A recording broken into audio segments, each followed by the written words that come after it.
ঢেঁড়স চাষাবাদে বাম্পার ফলন।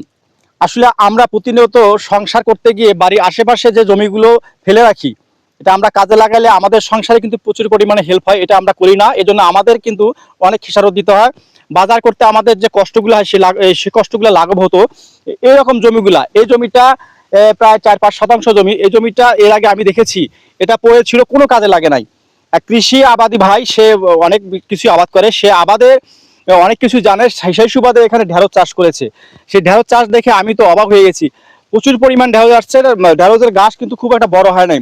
তারপর সে ঢেঁড়স তুলে সারা পাচ্ছে না, এত পরিমাণ ঢেঁড়স আসছে। সেক্ষেত্রে আমরা আপনাদের সাজেস্ট করব, আপনাদের বাড়ির আশেপাশে যে জায়গাগুলো পড়ে আছে আপনারা অবশ্যই চেষ্টা করবেন সেই জায়গাগুলো কাজে লাগিয়ে এরকম ছোট ছোট সবজি চাষ করবেন। তাহলে আপনাদের সংসারের যে সমস্যাগুলো সেটা কিন্তু সলভ হবে। এটা আপনারা করতে পারেন ইনশাল্লাহ।